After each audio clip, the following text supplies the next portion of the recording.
एक बेटे ने अपने पिताजी से कहा कि पापा, मैंने सुना है कि श्री राम आज इसलिए पूजे जाते हैं कि उन्होंने त्रेता युग में अपने पिता की आज्ञा का पालन किया था।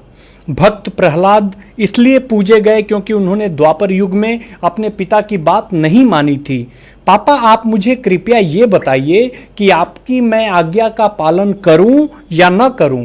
तभी बाप ने कहा कि हे प्रिय पुत्र, ये कलयुग है, हम दोनों के लिए सबसे अच्छा यही होगा कि हम दोनों आपकी माँ की आज्ञा का पालन करें, वरना हम दोनों पूजे जाएंगे। एक कोर्ट में मुकदमा जीतने के बाद जज साहब ने बुजुर्ग को बधाई देते हुए कहा कि बाबा, आप केस जीत गए। बुजुर्ग किसान ने कहा, भगवान आपको इतनी तरक्की दे कि आप दरोगा बन जाएं।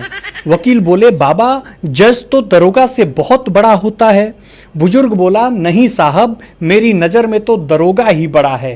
बुजुर्ग बोला, जज साहब, आपने मुकदमा खत्म करने के लिए 10 साल लगा दिए और मुझे भिखारी बना दिया, जबकि दरोगा जी ने शुरू में ही कहा था 5,000 रुपए दो, 2 दिन में मामला रफा दफा कर दूंगा।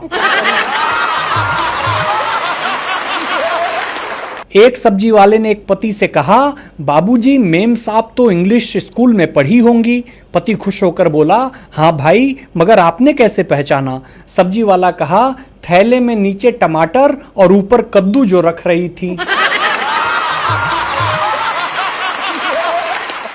एक पुलिस ऑफिसर ने अपने पुत्र को समझाया कि वो अपने नाम के साथ ये भी बताया करे कि तुम एसपी भवानी सिंह के लड़के हो, ताकि दूसरे लोगों पर तुम्हारा रौब पड़े। पर उसकी माँ को लगा कि इस प्रकार का घमंड बच्चे के लिए ठीक नहीं है, इसलिए उसने ऐसा करने से मना कर दिया। अब एक दिन घर में आए एक मेहमान ने बच्चे से पूछा कि क्या तुम एसपी भवानी सिंह के लड़के हो? इस पर बच्चा बोला, जी पिताजी तो यही कहते हैं, पर माँ मना कर देती है।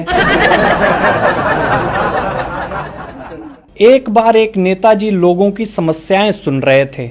नेताजी ने कहा, कितने बच्चे हैं? आदमी ने कहा, मेरे 5 लड़के हैं। नेताजी ने कहा, क्या करते हैं?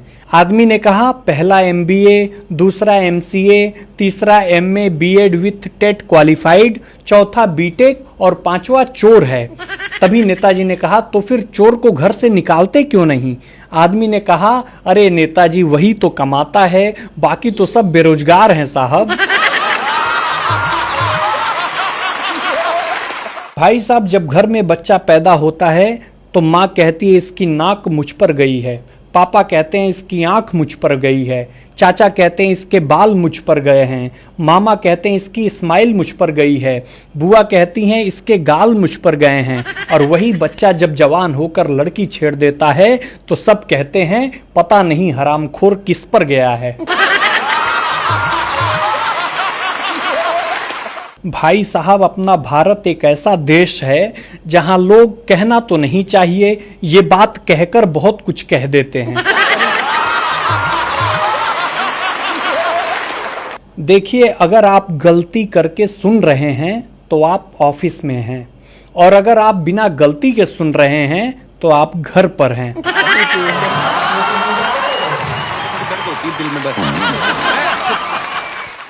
अच्छी बीवी पाने के लिए हर युग में प्रतियोगिताएं होती रही हैं। त्रेता में धनुष तोड़ना था, द्वापर में मछली की आंख फोड़नी थी, कलयुग में सरकारी परीक्षा पास करनी पड़ती है। पहले कविता बच्चों को पढ़ाई जाती थी, मछली जल की रानी है, जीवन इसका पानी है। इसका नया वर्जन आ गया, पत्नी घर की रानी है, करती अपनी मनमानी है, काम बताओ चिढ़ जाएगी, शॉपिंग कराओ खिल जाएगी।